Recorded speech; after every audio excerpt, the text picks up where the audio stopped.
જો ન્યૂઝ 18 ગુજરાતી આપણું ગુજરાત સાથે હું છું સિદ્ધાર્થ ધોળકિયા। મહત્વના સમાચારથી શરૂઆત। 24 કલાક સુધી માવઠાની ભયંકર આગાહી। ગુજરાતમાં શિયાળાની વિદાય વેળાએ વાતાવરણમાં જોરદાર પલટો આવ્યો છે। 2 દિવસથી અમદાવાદ સહિત રાજ્યના અનેક શહેરોમાં અચાનક વાતાવરણ બદલાયું છે અને કેટલાક વિસ્તારોમાં વરસાદી ઝાપટા પડતા જનજીવન પ્રભાવિત થયું છે। ત્યારે આગાહી મુજબ હજુ માવઠું મુશ્કેલી વધારી શકે છે। સાયક્લોનિક સર્ક્યુલેશન અને અરબ સાગરના ભેજને કારણે પશ્ચિમ વિક્ષેપ સર્જાશે। વેસ્ટર્ન ડિસ્ટર્બન્સના કારણે 7થી વધુ જિલ્લામાં વરસાદ ખાબકી શકે છે। હવામાન વિભાગનું માનીએ તો અમરેલી, ભાવનગર, સાબરકાંઠા, અરવલ્લી, નર્મદા, તાપી, ડાંગમાં વરસાદ વરસી શકે છે। Isolated light rain with thunder shower के साथ दे रहे हैं। जो डिस्ट्रिक्ट सौराष्ट्र कच्छ में आ रहा है, अमरेली, भावनगर के लिए दिया हुआ है और गुजरात रीजन में अरावली, साबरकांठा, नर्मदा, तापी और डांग के लिए दिया है। ये खाली 25 फरवरी के लिए। उसके आगे जो 26 से लेकर 3 मार्च तक मौसम आमतौर पर शुष्क रहने का पूर्वानुमान दिया गया है।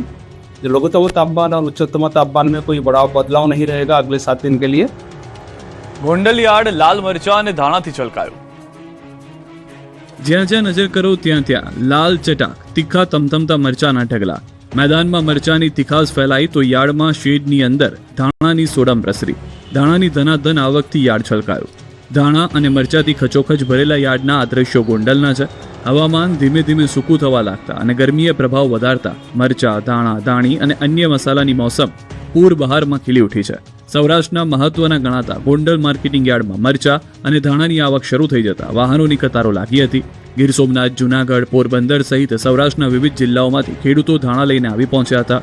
પુષ્કળ આવક સાથે સિઝનની રેકોર્ડ બ્રેક 1.25 લાખ ગુણી ધાણાની આવક થઈ હતી, જેમાં ખેડૂતોને 20 કિલોના 1100 થી લઈને 2400 સુધીનો ભાવ મળી રહ્યો હતો। બીજી તરફ મરચાની પણ પુષ્કળ આવક થતા યાર્ડ ગોંડલિયા મરચાથી છલકાઈ ગયું હતું। મરચાની સિઝનની રેકોર્ડ બ્રેક 25,000 ભારીની આવક થઈ, જેમાં ખેડૂતને 20 કિલોના 1500 થી લઈને 8000 સુધીના ભાવ મળ્યા। પુષ્કળ આવક થતા યાર્ડમાં માલ ઉતારવાની જગ્યા ખૂટી પડી છે, જેથી હાલ બીજી જાહેરાત ન થાય ત્યાં સુધી ધાણા અને મરચાની આવક બંધ કરવામાં આવી છે। ગોંડલ યાર્ડ ઘઉંની બમ્પર આવકથી છલકાયું। ગોંડલ યાર્ડ મસાલાઓ ધાણા મરચાથી તો છલકાઈ રહ્યું છે, ત્યારે હવે ગોંડલ માર્કેટિંગ યાર્ડમાં નવા ઘઉંની આવક સાથે સિઝનની રેકોર્ડ બ્રેક 30,000 ગુણી આવક નોંધાઈ છે, જેના કારણે યાર્ડ ઘઉંથી છલકાયું। ગીર સોમનાથ, જૂનાગઢ અને પોરબંદર સહિત સૌરાષ્ટ્રના ખેડૂતો ઘઉં વેચવા માટે યાર્ડ ખાતે પહોંચ્યા હતા। ખેડૂતોને 20 કિલોના 500 થી 650 રૂપિયા સુધી ભાવ મળ્યા। બીજી તરફ રાજકોટના બેડી માર્કેટ યાર્ડમાં પણ 1100 થી વધુ વાહનો સાથે વિવિધ પાકોની બમણી આવક નોંધાઈ।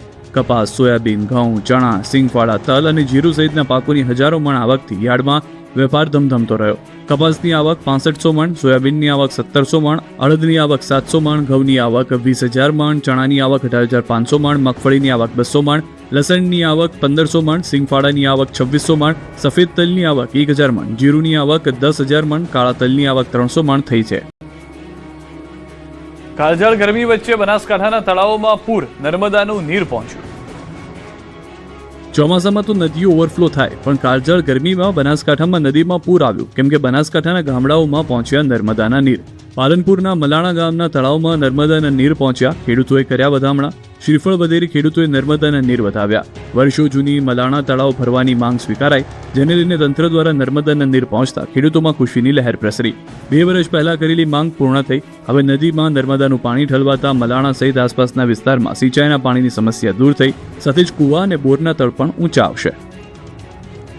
અમદાવાદ બાદ સુરતના પૂણા ગામેથી નકલી પનીરની ફેક્ટરી પકડાઈ। ખાવાના શોખીન સુરતીઓ જરા સાચવજો, ચટાકેદાર ચાલતું ભોજન તમને ખોટી રીતે બીમાર પાડી દેશે। ખાવાનો ચટકો હવે સુરતીઓને ભારે પડે તો નવાય નહીં, કારણ કે શહેરમાં વેચાઈ રહ્યું છે સફેદ ઝેર। શહેરમાં બેરોકટોક વેચાઈ રહ્યું છે સફેદ ઝેર। અમદાવાદમાં 200 કિલો નકલી પનીર મળ્યા બાદ સુરતમાં પણ અધધ 329 કિલો નકલી પનીરનો જથ્થો મળ્યો। પૂણા ગામ વિસ્તારમાં આવેલી A1 ડેરી ફૂડ્સ પર સુરત એસઓજીની ટીમ અને ફૂડ સેફ્ટી ઓફિસર દ્વારા સંયુક્ત રેડ કરવામાં આવી। કામગીરીમાં 329 કિલો લૂઝ પનીર જપ્ત કરવામાં આવ્યું, જેની અંદાજિત બજાર કિંમત 65,800 જેટલી થાય છે। આ ભેજા બાદ 100 કિલો પનીર શહેરવાસીઓને રોજ ખવડાવતા હતા। ડેરીનો માલિક સત્યવીર તારાસિંહ ધાકરે પનીર 200 રૂપિયામાં ખરીદી 220 રૂપિયામાં વેચાણ કરતો। ડેરીમાંથી દરરોજ સરેરાશ 100 કિલો પનીરનું વેચાણ થતું। આરોપી છેલ્લા 2.5 વર્ષથી આ ગેરકાયદે ધંધો ચલાવતો। આ પનીર છૂટક વેચાણ ઉપરાંત સ્થાનિક ડેરીઓ અને કેટરર્સને પણ સપ્લાય કરવામાં આવતું હોવાનું સામે આવ્યું છે। બરોડા ડેરીની ચૂંટણીને લઈને ગરમાયું દૂધિયું રાજકારણ। દેનુ મામાએ પોતાની અંતિમ ચૂંટણી જાહેર કરી। વડોદરા જિલ્લાની સહકારી ક્ષેત્રની સૌથી મોટી સંસ્થા બરોડા ડેરીની ચૂંટણી આગામી 18 માર્ચે યોજાશે, જેમાં ઉમેદવારી પત્રો ભરવાની પ્રક્રિયા ચાલી રહી છે. વર્તમાન ભાજપ પ્રેરિત પેનલના 13 ઉમેદવારોએ ઉમેદવારી પત્રો ભર્યા. ભાજપની સેન્સ પ્રક્રિયા શરૂ થાય તે પહેલા જ તમામ ઉમેદવારી પત્રો ભરી દીધા હતા. બોર્ડના chairman Dinesh Patel, vice chairman G B Solanki, Chhota Udepur બેઠકના સંગ્રામ રાઠવા સહિતના આગેવાનોએ ઉમેદવારી પત્રો ભર્યા. ત્યારે પાદરા એપીએમસીના પૂર્વ ચેરમેન ભાસ્કર પટેલે પણ દીનુ મામા સામે ઉમેદવારી નોંધાવી છે. બરોડા ડેરીના વર્તમાન ઉપપ્રમુખ જીબી સોલંકી દ્વારા સતત 6ઠી વખત ઉમેદવારી પત્ર ભર્યું છે. બરોડા ડેરીના બોર્ડ માટે 1071 મતદારો ચૂંટણી પ્રક્રિયામાં ભાગ લેશે. આ મતદારો નવા બોર્ડ માટે મતદાન પ્રક્રિયામાં જોડાશે. 26 ફેબ્રુઆરીએ ઉમેદવારી પત્ર ભરવાની અંતિમ તારીખ છે, તો 28 ફેબ્રુઆરીએ ફોર્મની ચકાસણી કરવામાં આવશે. બીજી તરફ પાદરાના સાથી દૂધ મંડળના પ્રમુખ ભાસ્કર ભટ્ટે દીનુ મામા વિરુદ્ધ આક્ષેપ કર્યા હતા. દીનુ મામા દૂધે ધોયેલા નથી, ગામમાં 100થી વધુ મહિલાઓ સાથે સંબંધ હોવાનો આરોપ લગાવ્યો. બીજી તરફ ઉમેદવારી પત્ર ભર્યા બાદ પાદરા પંથકમાં દીનુ મામાએ એક જાહેર સભા સંબોધી હતી. તેમાં તેઓએ જાહેરાત કરી હતી કે આ ચૂંટણી એ ડેરીની મારી અંતિમ ચૂંટણી છે. મેં અગાઉ વિધાનસભાની ચૂંટણી નહીં લડું એવી પણ જાહેરાત કરી છે. જો આ વખતે મને નેતૃત્વ નહીં મળે અને ખાલી ડિરેક્ટર હોઈશ તો પણ પાદરા તાલુકાના દૂધ ઉત્પાદકો માટે લડત આપતો રહીશ. ફોર્મ ભર્યા બાદ તમામ ડાયરેક્ટરોએ કહ્યું છે કે ભાજપ મેન્ડેટ આપશે તો લડીશું. બરોડા ડેરીની ચૂંટણીને લઈને સેન્સ પ્રક્રિયા હાથ ધરાઈ. જિલ્લાના નામો સાથે કમલમ કાર્યાલય ખાતે નિરીક્ષકો પહોંચ્યા. કુબેર ડિંડોર, નીપાબેન પટેલ, મોતીભાઈ વસાવા લેશે સેન્સ. જિલ્લાના નેતાઓ સેન્સ પ્રક્રિયાનો બનશે હિસ્સો. પૂર્વ જિલ્લા ભાજપ પ્રમુખ, ડેરીના ડિરેક્ટર સહિત દિગ્ગજો ચૂંટણી મેદાનમાં ભાજપ વર્સિસ ભાજપ થવાના સ્પષ્ટ એંધાણ. નિરીક્ષકો આજે અપેક્ષિતોની વાત સાંભળી પ્રદેશમાં આપશે રિપોર્ટ. પાટણમાં ખોટી બીયુ પરમિશન આપવા પાલિકાના અધિકારીઓ સામે પોલીસ ફરિયાદ. ભાજપના 6 કોર્પોરેટરોનો આક્ષેપ. પાટણ પાલિકામાં ઘરના ઘાતકી જ બન્યા હોય તેવો ઘાટ સર્જાયો. પાટણ નગરપાલિકામાં ફરી એકવાર શાસક પક્ષ અને વહીવટી અધિકારીઓ સામે આવી ગયા છે. શાસક પક્ષના સદસ્યોએ ચીફ ઓફિસર અને ટીપીઓ વિરુદ્ધ એ ડિવિઝન પોલીસ મથકે ફરિયાદ કરી. પોલીસના સત્તાધારી ભાજપ પક્ષના સદસ્યોએ જ પોતાની જ પાલિકાના ચીફ ઓફિસર હિરલબેન ઠાકર અને ટાઉન પ્લાનિંગ ઓફિસર એટલે કે ટીપીઓ ચંદ્રકાંત સોલંકી વિરુદ્ધ ફરિયાદ કરતા રાજકારણ ગરમાયું છે. પાટણના બગવાડા દરવાજા પાસે આવેલા નવીન બસ સ્ટેન્ડની જગ્યામાં થયેલા કમર્શિયલ બાંધકામ માટે ખોટી રીતે બીયુ પરમિશન આપી હોવાની ફરિયાદ કરી છે. અધિકારીઓએ અંગત લાભ ખાતર ખોટા દસ્તાવેજો બનાવી ગેરકાયદેસર રીતે પરમિશન આપી દીધી હોવાનો આક્ષેપ કર્યો છે. કાર્યવાહી ન થાય તો આંદોલનની ચીમકી ઉચ્ચારી છે. બીજી તરફ સમગ્ર મુદ્દે પાટણ નગરપાલિકાના ચીફ ઓફિસર સવાલોથી ભાગ્યા. No, please. No. Are they judge? એ જજ છે, તમે જજ છો. મેં ખોટું કર્યું છે. પ્લીઝ. પણ મેડમ આમાં કોઈ પણ મારી જે સત્તાઓ છે એ બાબતે મારું પ્રશાસન નક્કી કરશે. એક બાજુ તમે મે મહિનાના પ્રથમ સપ્તાહમાં સ્થાનિક સ્વરાજની ચૂંટણીની સંભાવના. રાજ્યમાં સ્થાનિક સ્વરાજ્યની સંસ્થાઓની આવનારી ચૂંટણીને લઈને રાજકીય વર્તુળોમાં ચર્ચાઓએ જોર પકડ્યું છે. સંકેતો મળી રહ્યા છે કે ચૂંટણી પ્રક્રિયા હવે ઝડપી ગતિએ આગળ વધી રહી છે અને મે મહિનાના પ્રથમ સપ્તાહમાં મતદાન યોજાઈ શકે છે. માર્ચ મહિનાના અંત સુધીમાં રાજ્ય ચૂંટણી આયોગ દ્વારા સત્તાવાર જાહેરાત કરવામાં આવી શકે છે. ત્યારબાદ એપ્રિલમાં ઉમેદવારી ફોર્મ ભરવાની પ્રક્રિયા અને મેના પ્રથમ સપ્તાહમાં મતદાન અને ત્યારબાદ મતગણતરી યોજાઈ શકે છે. આ વખતે અમદાવાદ, રાજકોટ, ભાવનગર, સુરત, વડોદરા, જામનગર, કરમસદ, આણંદ, ગાંધીધામ, નડિયાદ, મહેસાણા, નવસારી, પોરબંદર, સુરેન્દ્રનગર, મોરબી અને વાપીમાં ચૂંટણી જંગ જામશે. ત્યારે રાજકીય પક્ષો પણ તડામાર તૈયારીઓમાં લાગી ગયા છે. એક બાજુ તંત્ર ચૂંટણી માટે મશીનરી ગોઠવી રહ્યું છે, બીજી તરફ રાજકીય પક્ષોમાં ટિકિટ મેળવવા માટે લોબિંગ શરૂ થઈ ગયું છે. ખાસ કરીને 15 મહાનગરપાલિકાના જંગમાં આ વખતે કોણ બાજી મારશે તેના પર સૌની નજર રહેશે. વડોદરાના હવામાં ઉડતું પૂરજોશમાં બાઇક આવ્યું અને હવા ભરવાના મશીન સાથે ટકરાયું. રફતારની 5 સેકન્ડને ખેલ ખલાસ. રૂવાડા ઊભા થઈ જાય તેવા અકસ્માતના દ્રશ્યો વડોદરાના પાણીગેટ વિસ્તારના છે. વડોદરાના ખલાલી ગામના ચાણક્યનગરીમાં રહેતો આદિત્યકુમાર રાજેન્દ્રભાઈ પરમાર બપોરના સમયે શહેરના મહાવીર 4 રસ્તાથી પાણીગેટ તરફ જઈ રહ્યો હતો. જે દરમિયાન તેણે પોતાની બાઇક બેફામ સ્પીડે ચલાવી સ્ટીયરિંગ પરનો કાબુ ગુમાવતા સીધો દુધેશ્વર સોસાયટી સામે આવેલા ખાનગી પેટ્રોલ પંપ બહાર હવા પૂરવાના મશીન સાથે ધડાકાભેર અથડાયો. બાઇકની સ્પીડ એટલી ભયાનક હતી કે નજરે જોનાર પણ ચોંકી ગયા. ખતરનાક રીતે ટક્કર થતા યુવકનું સેકન્ડોમાં જ મોત થઈ ગયું. અમદાવાદના બેફામ રફતારનો ખેર સીસીટીવીમાં કેદ. કેકે નગર વિસ્તારમાં પૂર ઝડપે દોડતી કાર ઘરમાં ઘૂસી. સ્વી પાર્કમાં હોન્ડા સિટી કાર પૂર ઝડપે ઘરના આગળના ભાગે ઘૂસી. અકસ્માતમાં કાર ચાલકને એમ્બ્યુલન્સથી હોસ્પિટલ ખસેડાયો. ટક્કર એવી ભયંકર હતી કે એક 2 વ્હીલર અને ઘરનો મુખ્ય ગેટ તૂટી પડ્યો.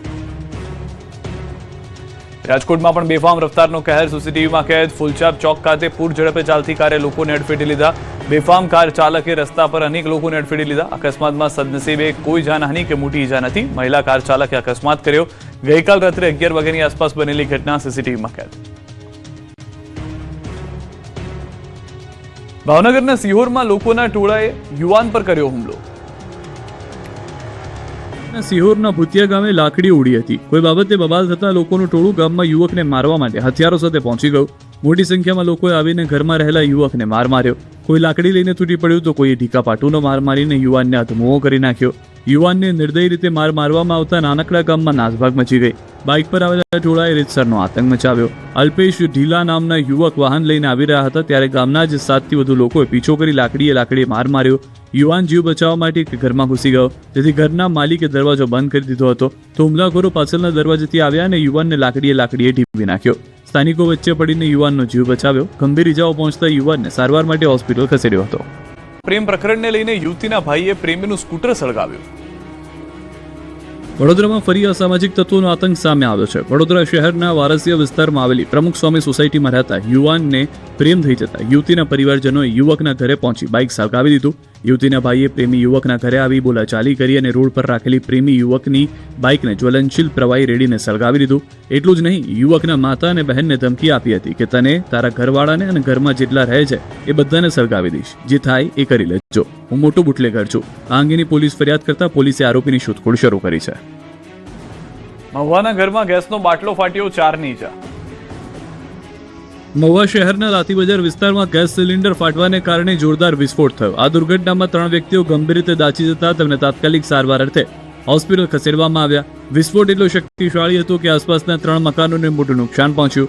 માહિતી મુજબ રહેણાંક મકાનમાં વહેલી સવારે ગેસ લીકેજને કારણે અચાનક સિલિન્ડર બ્લાસ્ટ થયો. વિસ્ફોટનો અવાજ એટલો ભીષણ હતો કે આખો વિસ્તાર ધ્રુજી ઉઠ્યો અને સ્થાનિક લોકોમાં દોડધામ મચી ગઈ. આગ લાગતા ઘરમાંથી ધુમાડાના ગોટા નીકળવા લાગ્યા. આસપાસના લોકો ડરી ગયા. સ્થાનિકોએ તાત્કાલિક એમ્બ્યુલન્સ અને ફાયર વિભાગને જાણ કરી આગ પર કાબુ મેળવ્યો હતો. ઉનાળાની શરૂઆત સાથે જ જંગલ વિસ્તારમાં આગના બનાવો શરૂ. અમરેલીના સાવરકુંડલાના સિંજલ રેવન્યુ વિસ્તારમાં આગ. જંગલ વિસ્તારની બોર્ડર નજીક રેવન્યુ વિસ્તારમાં આગ. ઉનાળાની શરૂઆત થતાં આગ લાગતા દોડધામ. સિંહ, દીપડા સહિતના વન્ય પ્રાણીઓ સુરક્ષિત હોવાનો વન વિભાગનો દાવો. આગની ઘટનાથી વન વિભાગ પહોંચ્યું ઘટના સ્થળે. પહોંચી કંટ્રોલ કરવાની શરૂઆત કરવામાં આવી. મોટાભાગની આગ પર કાબુ મેળવાયો.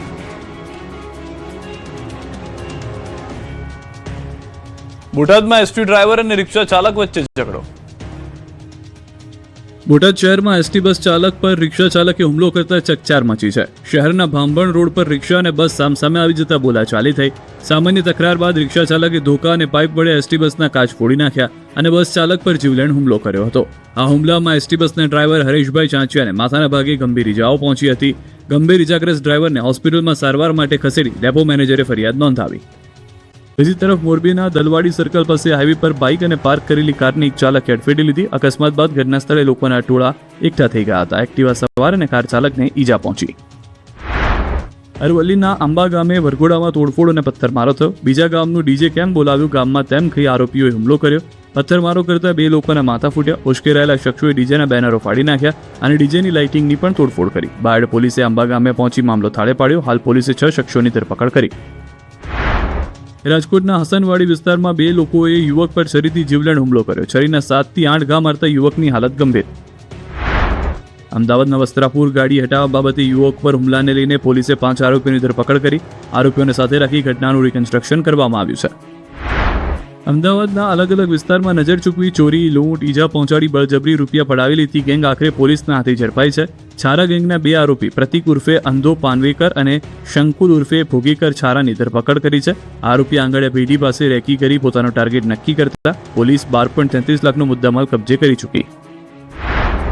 વિધાનસભા ગૃહમાં ગૌમાંસનો મુદ્દો ચર્ચાયો. રાજ્ય સરકારના મંત્રી કૌશિક વેકરિયાએ ગૃહમાં માહિતી આપી કે મહીસાગર જિલ્લામાં 1000 કિલોથી વધુ ગૌમાંસ જપ્ત કર્યું છે.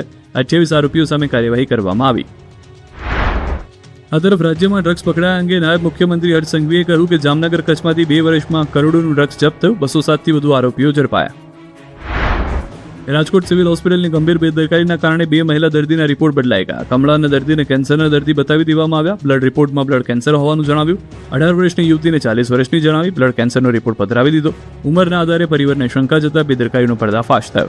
પરિવાર તપાસ કરતા રિપોર્ટ અન્ય દર્દીના હોવાનું સામે આવ્યું. સિવિલ સુપ્રિન્ટેન્ડન્ટે આ ઘટના ખૂબ જ ગંભીર હોવાનું કહ્યું. જવાબદારો સામે પગલાં લેવાની ખાતરી આપી.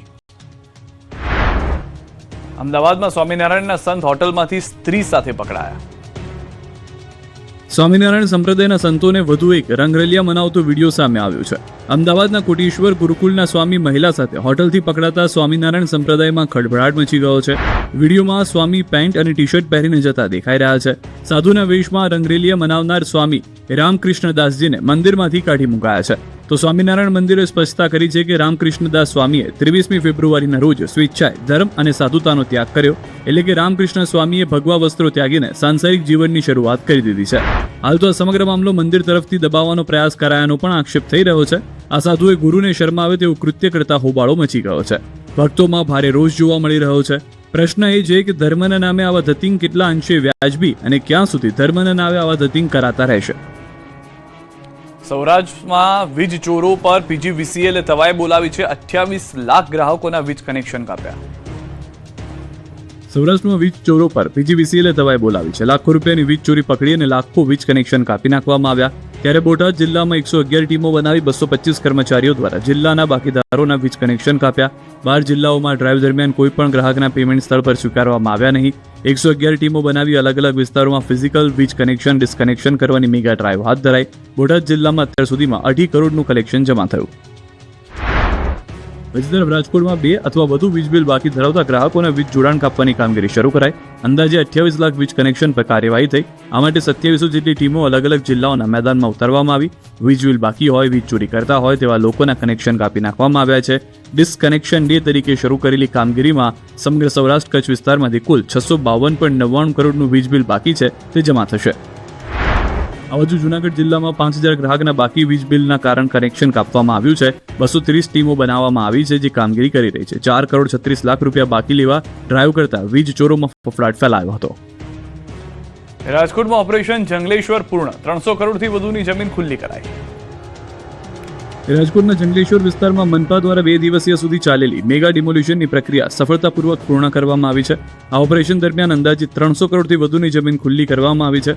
હાલ કાટમાળ હટાવવાની કામગીરી ચાલુ છે. તે પૂર્ણ થયા બાદ તુરંત 15 મીટરના રોડ બનાવવાની કામગીરી શરૂ કરવામાં આવશે. પ્રથમ દિવસે 1100થી વધુ ગેરકાયદેસર દબાણો દૂર કરવામાં આવ્યા. બીજા દિવસે અન્ય તમામ દબાણો પણ દૂર કરવામાં આવ્યા. કુલ 1489 ગેરકાયદેસર બાંધકામો દૂર કરાયા. 261 જેટલા જેસીબી, લોડર અને અન્ય ભારે મશીનોનો ઉપયોગ થયો. તેમજ કુલ 33,264 માનવ કલાકો ઉપરાંત 5,742 મશીનરી કલાકોના સતત કાર્ય બાદ આ વિસ્તાર મેદાનમાં ફેરવાઈ ગયો હતો. આ કામગીરી દ્વારા અંદાજે 88,750 ચોરસ મીટર જમીન દબાણ મુક્ત કરવામાં આવી. ત્યારે કમિશનર તુષાર સુમેરાએ કહ્યું હતું કે હવે અહીં પાણી ભરાવાની સમસ્યા ભૂતકાળ બનશે. તો બીજી તરફ આ અંગે ડીસીપી હિત્તલ પટેલનું માનવું છે કે આ કામગીરીથી ગુનાખોરી પર મોટો અંકુશ આવશે, કારણ કે અહીં 200થી વધુ હિસ્ટ્રી શીટરોના આશ્રય સ્થાનો તોડી પાડવામાં આવ્યા છે. નદીના પટમાં ચાલતી દારૂની ભઠ્ઠીઓ, જુગારના અડ્ડા અને નશાકારક પદાર્થના વેચાણ જેવી ગેરકાયદે પ્રવૃત્તિઓ હવે બંધ થશે. સમગ્ર પ્રક્રિયા દરમિયાન ડ્રોન અને સોશિયલ મીડિયા સર્વેલન્સ દ્વારા કડક નજર રાખવામાં આવી હતી. દબાણોના કારણે આ વિસ્તારમાં પોલીસના વાહનો, મેડિકલ ઇમરજન્સીની ટીમ, ફાયર વિભાગની ટીમ પ્રવેશ કરી શકતી નહોતી. હવે રોડ પહોળો થશે. સુરતના હત્યાના આરોપીનું ગેરકાયદે બાંધકામ પર મનપાનું બુલડોઝર ફરી વળ્યું. સુરતના અમરોલી વિસ્તારમાં આવેલી સરકારી માલિકીની કિંમતી જમીન પર છેલ્લા કેટલાક સમયથી કાચા પાકા શેડ અને ગેરકાયદે બાંધકામ ઊભા કરી દેવામાં આવ્યા હતા. આ અંગે તંત્રને અનેક ફરિયાદો મળી હતી. ત્યારબાદ મનપાના ઝોનલ ઓફિસર દ્વારા ડિમોલિશનની નોટિસ આપવામાં આવી હતી. આ પછી દબાણો જાતે જ ન હટાવાતા સવારથી જ મનપાનો કાફલો જેસીબી અને બુલડોઝર સાથે સ્થળ પર પહોંચી ગયો હતો. રસ્તામાં નડતરરૂપ દબાણો અને સરકારી પ્લોટમાં થયેલા દબાણોને દૂર કરવામાં આવ્યા હતા. 2 જેસીબી અને 4 ટ્રકની મદદથી દબાણ દૂર કરાયું. આ ગેરકાયદે બાંધકામો મર્ડર, મારામારી અને અન્ય ગંભીર ગુનાઓમાં સંડોવાયેલા આરોપીઓ દ્વારા કરવામાં આવ્યા હતા. કોઈ અનિચ્છનીય બનાવ ન બને તે માટે પોલીસે કાફલો પણ તૈનાત કર્યો હતો.